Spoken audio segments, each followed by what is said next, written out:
Good evening, everyone. I am really happy to be here with all of you today. I'm Maria Kraus. I'm an immunologist, and I'm also a Logosophy student. I'm pleased to welcome you to the fifth and final talk of our series, How to Take Charge of My Life and Transform My World from Within. If you have missed our previous talks, you can check them out later here on our YouTube channel. And today we'll be talking about active observation as a key pillar for a happier life. Before we start, since some of you might have never heard of Logosophy, I will give you a very brief intro on the Logosophical Foundation.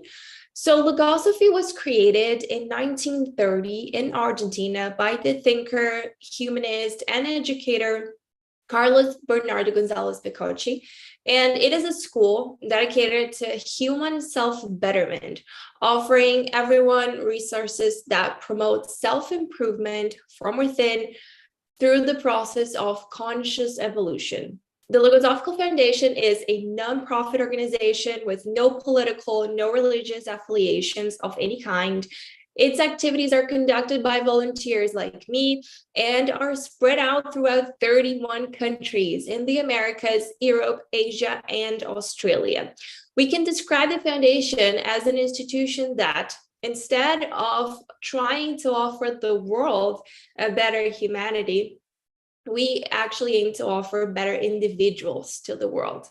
And it does this through education. Besides the Logosophical Foundation centers throughout the world, there are also elementary and secondary Logosophical schools in 3 countries where children are taught the official required curriculum, but based on the Logosophical pedagogy, which guides and encourages children to think independently and to observe and understand their own thoughts and feelings. For me personally, Logosophy has changed the way I deal with problems and has helped me to improve my time management, which I know lots of people struggle with as well. I started studying Logosophy when I was doing my PhD in England, and I would often back then perceive my obstacles and challenges in my life as being bigger and more difficult to resolve than they actually were. So Logosophy helped me to put everything into perspective, and I learned that by controlling my thoughts, I can control my reality. Well, let's do it. As I mentioned earlier, our topic today is active observation as a key pillar for a happier life. For this talk, we have Isabela Rousseau as the speaker. Isabela is an executive director at an agribusiness sector, as well as a researcher in the Logosophical Foundation. I hope everyone enjoys our talk, and welcome, Isabela. Thank you, Maria. Thank you all for being here. Hello and welcome on our lecture on the topic Observation as a Key Pillar of a Happier Life. My name is Isabela. I am from Brazil, and I study the science called Logosophy here in the south of my country. My professional background is in business management, and I work in an agribusiness company, as Maria told you, more specifically as an executive director in the marketing area. Well, first, I would like to thank you for watching and say that it is a joy to be able to talk about Logosophy and what I have been learning along this path. As Maria already said, Logosophy is a science created in 1930 in Argentina by thinker and humanist Carlos Bernardo Gonzalez Picocci. And one of its great objectives is to bring human beings to self-knowledge. So today, spread all over the world, we find students of this science carrying out a profound research work on themselves and making very important advances. I approached this science seeking many things. I wanted answers to concerns I had. I wanted to satisfy an emptiness I felt. I asked myself if life was just waking up, studying, having a profession, coming home, sleeping, waking up, doing it all over again. And I felt deep down I wanted something more. And I approached Logosophy in order to fill that void. But I didn't think I'd find much more than that. I found a method that teaches me how to know myself, to know my thoughts, my intelligence, my sensitivity, my psychological deficiencies, a school that teaches me to be happier, to live happily, even amid the struggles and problems of daily life. And it's within these realizations that I will deliver my lecture today. So once again, thank you for being here.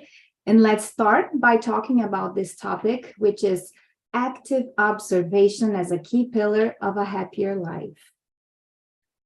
Do you consider yourself an observant person or someone more distracted, more inattentive?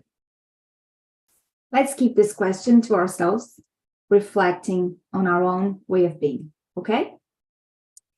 I particularly consider myself observant for some things and for others not so much.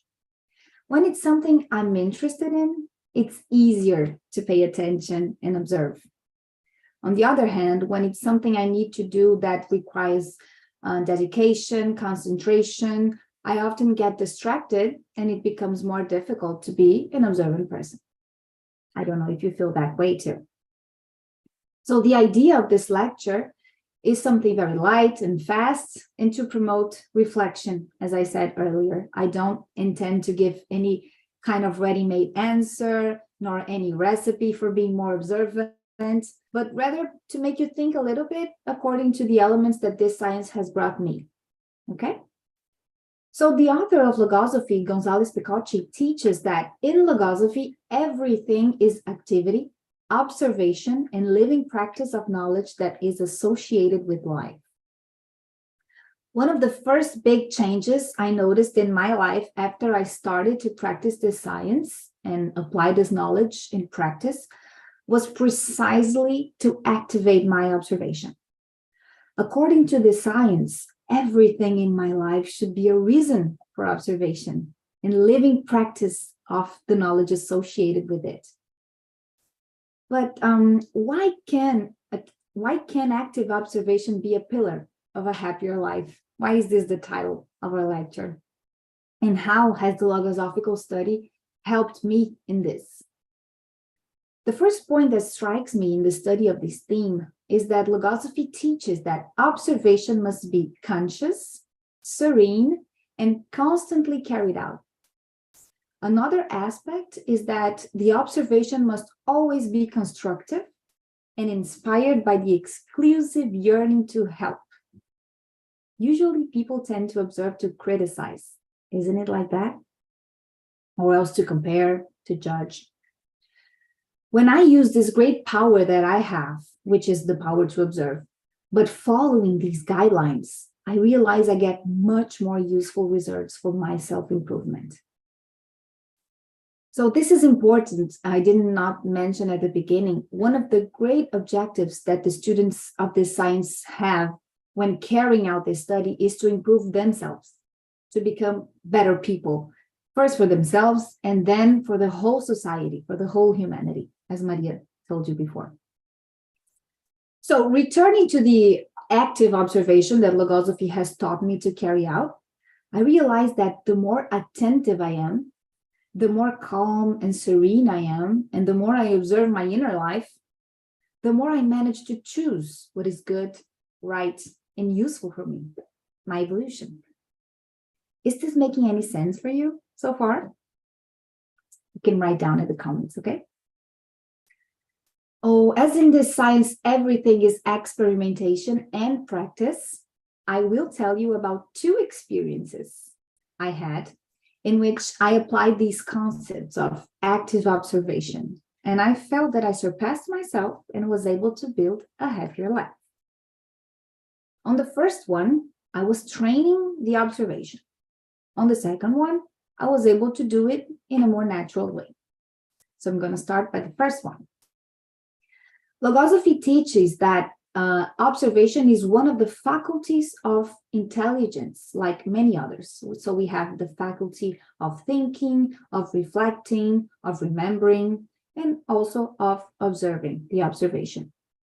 And I am learning that I can develop this faculty, train it, strengthen it, and make conscious use of it. And what am I learning to observe in Logosophy? For me, I'm starting to learn to observe everything inside me. So my thoughts, my reactions, my feelings, my wills, my likes, everything that happens inside my mind. And what am I doing this for? So that I have more right actions, so that I fight less with the ones I love the most, so that I choose the right words before I speak, so that I listen more to people for me to be happier. So in this first experiment, I set out to train this faculty, the faculty of observation. And I saw that it's not easy at all. The mind is very easily distracted. Everything distracts the mind. Problems distract the mind. Worries distract the mind. Social media, laziness, all of these things distract the mind, right? And with a distracted mind, I act automatically without control, and therefore with much more possibility of incurring errors and faults that will make me suffer in the future. So, armed with all these elements that I learned from Logosophy, I decided to live this first experience. So I decided to observe myself for one day. And I started counting down how many times my mind wandered. In the first hour of the exercise, I already forgot about it. And I didn't do it for the rest of the day. I totally forgot the exercise. But every time I sat down to study and write down what I had experienced that day, as recommended by Logosophy, I remember that purpose and proposed to take it up again. Until, with a lot of effort and training, I managed to activate my observation more consciously. And it was as if little by little, I was putting on glasses to see underwater, except that underwater was actually inside myself. The more I trained, the more I was able to observe. And then I wrote down the fruits of this observation. So in this experiment, I wrote down what I saw inside myself. So I saw thoughts, I saw plans, things to do whenever I wanted to observe. I saw a big list of things to do, complaints, concerns, feelings. So I started seeing so many things inside myself. And that led me to the second experience, which is a very practical one that I'm going to tell you. So it's the experience I used whenever I already tried observation for the first time. So the second experience is this one. Last month, I went on vacation. I was very calm at the airport. I arrived early. It was a very long way. We had 3 flights to catch. And passing the boarding, I just look up. I look at the monitor, and there it's written on our flight, boarding closed. So what happened is that I looked at the flight time wrong. I have never done that before, but I did this one time with 3 flights to catch. And there, all the connections gone. I just missed all of them, of course. So that cheerful, festive vacation mood instantly disappeared. What do you think that happened inside me whenever I put on these glasses to observe my inner self? Stormy weather inside, thinking I had so many, I was so nervous, so anxious, to fix this problem. So thinking about studies in Logosophy, I began to observe what was happening inside me. And what I saw was, as I told you, apprehension, worry, frustration. It was really difficult. But I needed to solve it, right? I had a problem, I had to fix it. So I looked for a solution, I got the solution, and we were able to board the next flight, which would be in a few hours. So again, looking inside me, I noticed that I was managing to calm down, and that I was able to recover that enthusiasm from the beginning of the trip. After spending almost the whole afternoon at the airport, the time for our boarding arrived, and the flight was delayed. Upon boarding the plane at the right time, the next time, the flight was canceled, and they took us off the aircraft. They put us on the next flight, and it was already 11 p.m. My original flight was like 2 p.m. And we missed the first connection, and everything was going wrong. It was like the worst trip ever. So in this whole mess, I was trying to solve it with the airline, and this very cute lady called me and asked me, "Hi, my dear, do you speak any Spanish? Can you help us and explain what's going on?" And there again, I observed my mind. I was nervous, anxious to resolve my situation, impatient even. But that lady's gaze and the true objective of improving myself calmed me down. And there I made an important decision. I would help that couple. I gave her a smile and I said, "I don't speak Spanish very well. I speak Portuguese, but I will try to help you. I will try to explain." And so I did. She and her husband were very kind and grateful for my help. And in the midst of all that confusion, I had found a moment of joy and comfort. Arriving in the second destination, São Paulo, the connecting destination, another queue, big queue now to receive the vouchers for the hotel, the airline, taxi. And after more than 1 hour on that queue, I look and I see that couple passing in the distance, lost again. And the airline attendant tried to explain things to them, but none of them understood each other. So when they saw me in line, very far from them, they just called me, and there I went to help them. And I helped translating things. I explained where they should go, how they would get the taxi. I gave them my cell phone number to make myself available.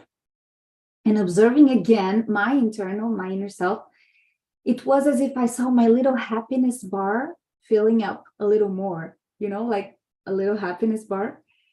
The tiredness of long hours, the stress, the frustration of missing the flight, it began to lose so much relevance. In the next queue, the taxi queue, they were there again, and I helped them again. And I arrived at the hotel at 3 a.m. and went to bed 4 a.m. because of the queue for check-in.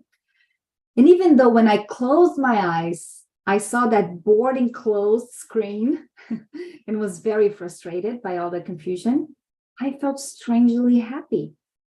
What happened? The next day, boarding the connection, I thought about them again. Did they make it? Did everything work out? Are they home? But I continued my journey, but I was feeling strangely happy. Days later, on my WhatsApp, I received this message. So I'm going to translate it from Spanish to English to you, but she says, "Hello, Isabela. We are home in Chile. It was an odyssey to go back home. We were traveling for 3 days and we slept so hard. We were so tired. It was the 5th time we visit your country with your loving people. We hope you love ours the most." I was in Chile on my vacation trip. And you were this very important person in our way. You'll always be in our thoughts. And if you ever want to come visit Chile, you have a place to stay. You have a family here. A very, very big and affectionate hug. So my trip passed. I did my tour. I saw beautiful places. I knew amazing people. And what I lived with this couple stayed in my heart too. The value of observation as a key pillar for a happier life was proven there. If I hadn't been attentive to my thoughts, my mind, and hadn't contained impulsiveness, impatience, selfishness, I would never have been able to help that couple and experience that true joy. So that's what remains. That's what I'd like to make you think with me. When I activate my ability to observe and truly look inside myself, I manage to develop resources to live a much fuller and a much happier life. And this has only been possible for me because I am getting to know better and applying the teachings of this science in practice in my life. Of course, we all have the ability to observe. And we also have the ability to activate this by our own choice. But Logosophy presents a method so I can do this much more easily and consistently extracting very useful elements for my evolution from observation. So the message I would like to share with you today is that active observation is a real power, but one that needs to be trained and developed. And that by using this power constantly, consciously, actively, it is possible to be happy in the midst of all the situations we experience, whether in a situation like the one I mentioned or any other. I hope you enjoyed it and that you'll try to make more use of your own observation. So let's recall our first question. Do you consider yourself an observant person or a more distracted one? And now I will hand over to Maria, who will close our activity. Thank you so much again, and until next time. Thank you, Isabela, for the very inspiring talk. I could totally relate to your traveling struggle experience. I will try to remember it next time I travel too. Well, this brings us to the end of our activity today. I hope this was also beneficial to each of you and promoted some reflections on your side. If you're interested in learning more about Logosophy, we routinely offer information courses on Logosophy and how to apply its method. The course consists of one-to-one sessions of 1 hour a week with one of our volunteers whenever it's convenient for you. It is free. If you're interested, you can please fill out the form using the link that is on our chat. And additionally, you can download all the Logosophical books for free on our website. You can use the QR code shown on the screen, or you can just visit our website, logosophy.org, and click on the books tab. Thank you all for joining us today, and we will see you next time.